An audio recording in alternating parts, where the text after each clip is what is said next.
अमेरिकी सदर Donald Trump ने कहा कि ईरान से बातचीत हो रही है मगर आगे नहीं बढ़ रही। ईरान की नई तजवीज़ से मुतमिन नहीं।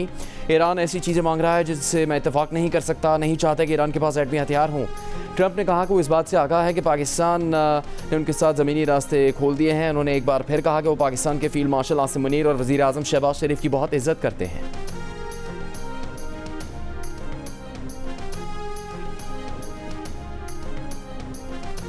ईरान ने जंगबंदी के लिए अपनी नई तजवीज़ पाकिस्तान के ज़रिए अमेरिका को भिजवा दी। ईरानी खबर एजेंसी की खबर पर तर्जुमान व्हाइट हाउस एना कैली ने मुज़ाकरात जारी रहने की तस्दीक की मगर कहा वो इस खबर पर बराह रास्त तबसरा नहीं करेंगी।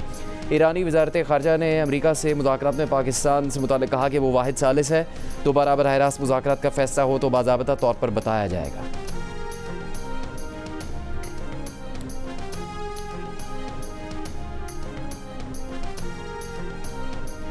ईरान के वज़ीर ख़ारजा अब्बास अराग़ची का सऊदी अरब, कतर, तुर्की, मिस्र, इराक़ और अज़रबैजान के वज़ीर ख़ारजा से टेलीफोन पर रबता। अमेरिका और इसराइल के साथ जंग के खात्मे के लिए ईरान के इक़दामात से आगाह किया। ट्रंप का इख्तियार खत्म, ईरान से और जंग करनी है या नहीं, कांग्रेस आज फैसला करेगी। कानून के तहत अमरीकी सदर 60 दिन में जंग की ऐवान से इजाजत लेने का पाबंद है। 60 दिन की डेडलाइन आज खत्म हो गई। व्हाइट हाउस का दावा है कि आरज़ी जंगबंदी की मुद्दत ना रखने का मतलब ही ये है कि जंग खत्म हो चुकी है। ट्रंप इंतजामिया ने कहा कि 7 अप्रैल को ईरान और अमेरिका के दरमियान 2 हफ्ते की जंगबंदी को बाद में लामहदूद मुद्दत के लिए बढ़ा दिया गया। 7 अप्रैल के बाद से कोई फायर नहीं हुआ। वजीर जंग पीट हेग्सेथ ने कहा कि 60 दिन की पाबंदी वाली घड़ी रुक चुकी, अब कांग्रेस से इजाजत की जरूरत नहीं रही।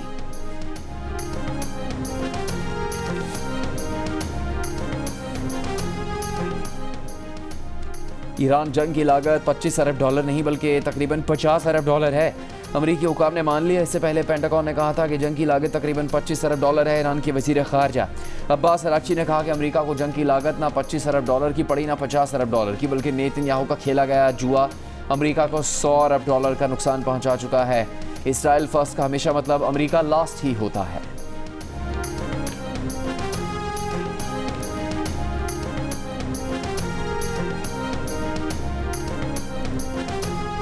मशरिक़ वुस्ता में अमरीकी फौजी अड्डों पर हुई ज़्यादातर तबाही ईरान के हाथों हुई है। अमरीकी नशरियाती इदारे CNN की रिपोर्ट में बताया गया है कि ईरान ने मशरिक़ वुस्ता के 8 मुल्कों में कम से कम 16 अमरीकी फौजी अड्डों को निशाना बनाया। तबाही के शिकार इन मकामात में हाई वैल्यू टारगेट्स भी शामिल थे। CNN के मुताबिक तबाह हुए कई मकामात अब नाकाबिले इस्तेमाल हैं। रिपोर्ट में सैटेलाइट इमेजेस से दिखाया गया है कि ईरान ने खास तौर पर इंतहाई महंगे advance radar systems, communication systems और जंगी तैयारों को निशाना बनाया।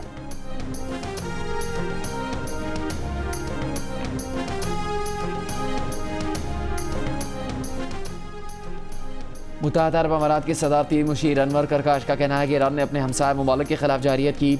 ईरान के किसी भी एक तरफा समझौते या इंतजाम पर भरोसा या निसार नहीं किया जा सकता। बैनुल-अक़वामी कानून की दफ़ात आबना और मुझसे आज़ादाना बहरी आमद-ओ-रफ़्त की बुनियादी ज़मानत है।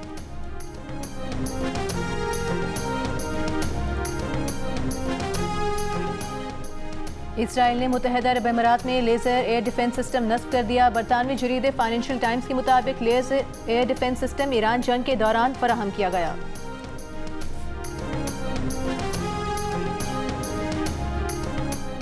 खाम तेल की सप्लाई पर आलमी तशवीश बरकरार, कीमतों में उतार चढ़ाव जारी। ब्रेंट खाम तेल $108 फी बैरल पर ट्रेड होता देखा गया। अमरीकी खाम तेल WTI की $101 फी बैरल में फ़रोख्त जारी। गुज़श्ता रोज़ ब्रेंट खाम तेल $126 फी बैरल की सतह पर गया था। अमरीका और इसराइल के ईरान पर हमलों के बाद से ब्रेंट की कीमत में 40% इजाफा हो चुका है।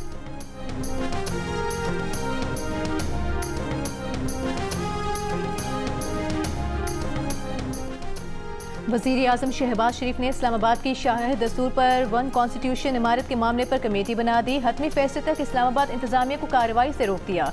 कमेटी 1 हफ्ते में रिपोर्ट वज़ीर आज़म को पेश करेगी। वज़ीर आज़म के हतमी फैसले तक इस्लामाबाद इंतजामिया और CDA की तरफ से किसी भी किस्म की कार्रवाई अमल में नहीं लाई जाएगी। गुज़श्ता रात CDA ने इमारत खाली करने के लिए हफ्ते की रात 12 बजे तक की डेडलाइन दी थी। CDA इंतजामिया पुलिस के साथ इमारत का कब्जा लेने पहुंची थी। बिल्डिंग से मुतालिक इस्लामाबाद हाई कोर्ट ने गुज़श्ता रोज फैसला सुनाया था। बिल्डिंग की लीज मनसूखी की CDA के फैसले को बरकरार रखा था। CDA का कहना था कि कंपनी डिफॉल्टर है, 21 साल से प्लॉट की कीमत अदा नहीं की। कंपनी के डिफॉल्टर होने की वजह से लीज को मनसूख कर दिया गया।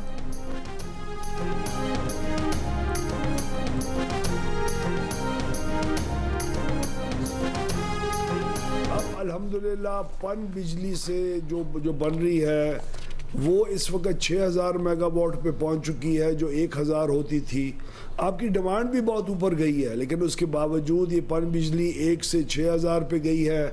और गैस का हमारा जो हमने स्पॉट के ऊपर महंगी गैस ख़रीदनी पड़ी क्योंकि कतरी गैस नहीं आ सक रही थी आप लोगों की सहूलत के लिए, वो अल्हम्दुलिल्लाह कल पाकिस्तान के अंदर पहुंच चुका है। और उसके पहुंचने के बाद बिजली की लोड शेडिंग का अब ख़ात्मा हो चुका है। मुल्क में लोड मैनेजमेंट का मुकम्मल खात्मा कर दिया गया है। वज़ीर तवानाई अवैस लगारी का ऐलान। वीडियो बयान में कहा कि ईरान अमरीका जंग के बायस बिजली पैदा करने वाली गैस फराहमी मुतासर हुई तो 13 से 29 अप्रैल तक मुख्तलिफ दौरानिए की लोड शेडिंग करना पड़ी। अवैस लगारी ने कहा कि सार्फिन को इजाफी बोझ से बचाने के लिए डीजल या फर्नेस सॉल्ट से बिजली पैदा करने की बजाय लोड मैनेजमेंट का सहारा लेना पड़ा। अब न सिर्फ बिजली पैदावार में इस्तेमाल होने वाले गैस पाकिस्तान पहुंच चुकी है, बल्कि पन बिजली से पैदावारी सलाहियत भी 1000 से बढ़कर 6000 मेगावाट हो गई। आइंदा भी कोशिश होगी कि सार्फिन को महंगी बिजली से महफूज रखा जाए।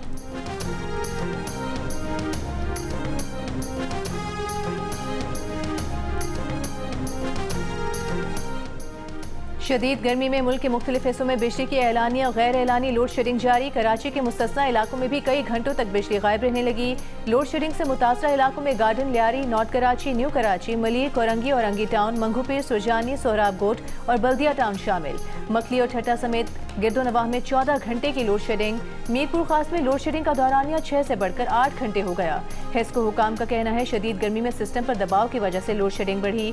कोयटा में 4 से 6 घंटे की लोड शेडिंग। बलूचिस्तान के मुख्तलिफ इलाकों में लोड शेडिंग का दौरानिया 8 से 18 घंटे तक पहुँच गया।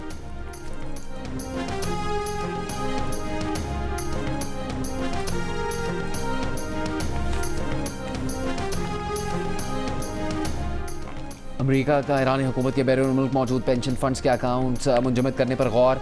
अमरीकी वज़ीर ख़जाना स्कॉट बेसेंट ने अमरीकी टीवी को इंटरव्यू में कहा कि अमरीका नाकाबंदी के अलावा ईरान पर मज़ीद सख्त मुआशी दबाव बरकरार रखेगा।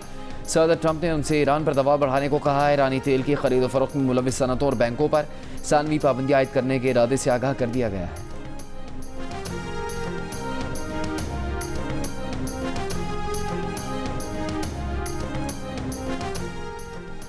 मुत्तहदा अरब अमीरात ने अपने शहरियों के ईरान, लबनान और इराक के सफ़र पर पाबंदी आयद कर दी। मुत्तहदा अरब अमीरात ने खित्ते में मौजूदा पेशरफ की रोशनी में अपने शहरियों के ईरान, लबनान और इराक के सफ़र पर पाबंदी आयद की है। सोशल मीडिया पर जारी एक बयान में मुत्तहदा अरब अमीरात की वजारत खारजा ने अपने शहरियों को हिदायत दी है कि वो इन ममालिक से फ़ौरन वापस आ जाएँ।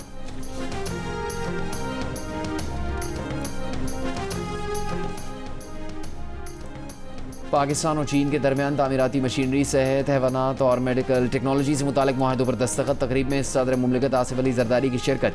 चीनी सरमाकार पाकिस्तान में फैक्ट्रियों का कायम के लिए सरमाकारी के मौक़े का जायज़ा लेंगे। तकरीब में पाकिस्तान और चीन के दरमियान 75 साल दोस्ती पर मबनी दस्तावेजी फिल्म भी दिखाई गई। सदर जरदारी चीन का 5 रोज़ा दौरा मुकम्मल करके वतन रवाना हो गए।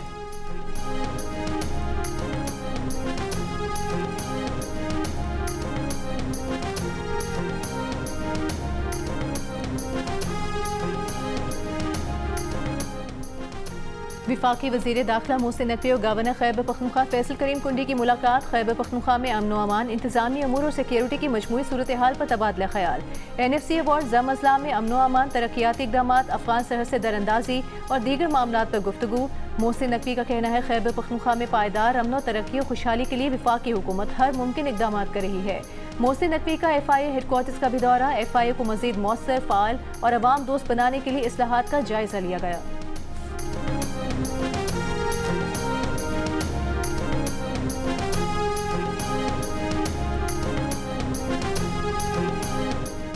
चेयरमैन PTI बैरिस्टर गौहर का कहना है कि सोहेल आफरीदी बेहतरीन काम कर रहे हैं, अपने ओहदे पर बरकरार रहेंगे। सोहेल आफरीदी को बानी PTI ने नामजद किया है। उनके खिलाफ मुहिम चलाने वाले मायूस और नाकाम होंगे। सोहेल आफरीदी को पार्टी की मुकम्मल हिमायत हासिल है। PTI में कोई फॉरवर्ड ब्लॉक नहीं है।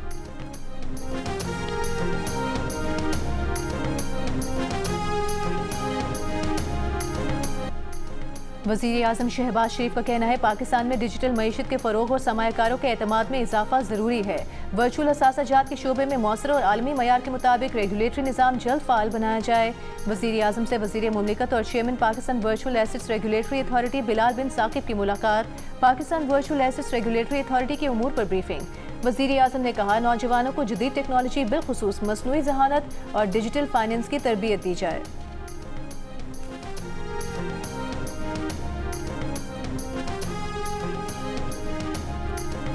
वफाकी वज़ीर इत्तलात अता तारड़ का कहना है कि मार्का हक में पाकिस्तान को अजीम फतह मिली। कामयाबी से पाकिस्तान का वक़ार बुलंद हुआ। मार्का हक से मुतालिक तकरीब से खिताब में कहा कि वज़ीर आज़म शहबाज शरीफ ने गुज़श्ता साल पहलगाम वाक़े के बाद शफाफ तहकीकात का मुतालबा किया। फील्ड मार्शल से नासिम मुरीद ने भारतीय जारहियत के खिलाफ शानदार स्ट्रेटेजी बनाई। भारतीय जहाज़ मलबे के ढेर बन गए। फतेह मिसाइल निशाने पर लगा तो भारतीय एंकर्स के चेहरे उतर गए। पाकिस्तान ने चंद ही घंटों में दुश्मन को घुटने टेकने पर मजबूर कर दिया। पाकिस्तान ने सिफारती और जंगी सतह पर शानदार कामयाबी हासिल की।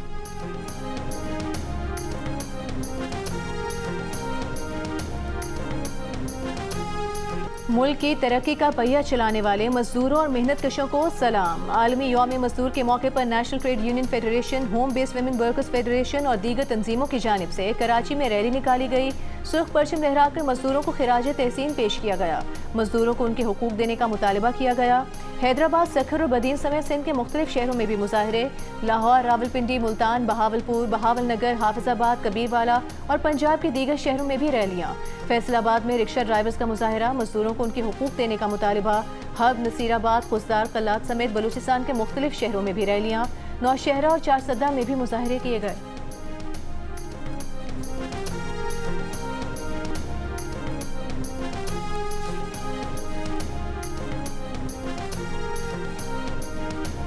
यौम मई पर अपने पैगाम में सदर आसिफ अली जरदारी ने कहा कि मजदूरों के इस्तेहसाल के खात्मे के लिए रियासत पुरज़्म है। मुनसिफाना उजरत और बावकार हालात कार हर मजदूर का हक है। वज़ीर आज़म शहबाज शरीफ ने अपने पैगाम में कहा कि मजदूरों के हकूक़ का तहफ़्फ़ुज़ यकीनी बनाएंगे। मेहनत कश तबक़ात की कुर्बानी ज़िंदगी को रमा दमा रखती है। मजदूर और हुनरमंद अफराद अंदरून और बैरून मुल्क हमारी काबिलियत, मेहनत और पेशेवराना महारत के आइनेदार हैं। वज़ीर आला पंजाब मरीम नवाज़ ने कहा, मजदूरों का मयार ज़िंदगी बेहतर बनाना हुकूमत की तरजीह है। पंजाब में 14 लाख से ज़्यादा मजदूरों को राशन कार्ड और माहाना 3000 रुपये सब्सिडी दी जा रही है। सिंध के सीनियर वज़ीर शर्जील मेमन ने कहा, मेहनत कश तबका किसी भी माशरे की तरक्की की बुनियाद होता है। इनकी फलाह बहबूद के बगैर पायदार तरक्की का तसव्वुर मुमकिन नहीं।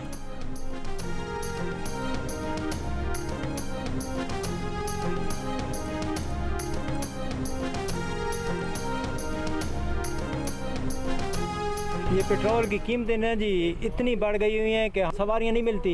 लोगों ने बैठना निकलना छोड़ दिया है। इतनी कीमत बढ़ गई है कि हर बंदा बहुत ज़्यादा परेशान है। ये लोग तो अफोर्ड कर सकते हैं, गरीब मिडिल क्लास के जो लोग हैं वो क्या करें। अब एक पेट्रोल की वजह से आप किराए हर चीज़ एक महंगाई हो जाती है। पेट्रोल बढ़ा देते हैं 40-50 रुपए, जब कम करते हैं तब 20-5-10 रुपए कम करते हैं। गरीब आदमी है, बच्चे को छोड़ना, बच्चे को लेने आता है, वो तो बैठे ऐश कर रहे हैं। तो महंगाई इतनी रोज़ ब रोज़ बढ़ रही है, खामोश हो गए। एक मजदूर बंदा वो अपने घर के अखराजात पूरे करे या ये पेट्रोल की को पूरा करे। पेट्रोल डालना बहुत मुश्किल लग रहा है। ऐसा लगता है कि हमें साइकिल दोबारा खरीदनी पड़ेगी। पेट्रोल की कीमत में इजाफे से शहरी परेशान, महंगाई बढ़ने का शिकवा किया। हुकूमत से कीमतों में कमी का मुतालबा। गुज़िश्ता रोज़ हुकूमत ने फ़ी लीटर पेट्रोल में 6 रुपये 51 पैसे इजाफा किया। इजाफे से फ़ी लीटर पेट्रोल की कीमत 399 रुपये 86 पैसे हो गई। हाई स्पीड डीजल 19 रुपये 39 पैसे इजाफे से 399 रुपये 58 पैसे फ़ी लीटर हो गया। मिट्टी का तेल 4 रुपये 45 पैसे सस्ता, नई कीमत 360 रुपये 76 पैसे फ़ी लीटर हो गई।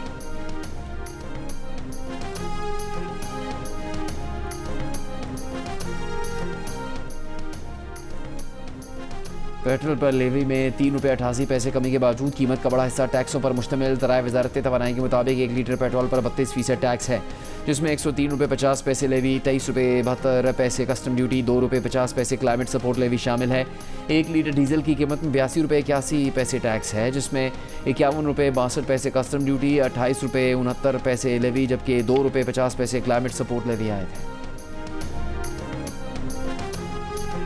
और HPL PSL में सनसनीखेज मुकाबले के बाद हैदराबाद किंग्समैन ने इस्लामाबाद यूनाइटेड को 2 रन से शिकस्त दे दी। हैदराबाद किंग्समैन की टीम फाइनल में पेशावर ज़ल्मी का मुकाबला करेगी।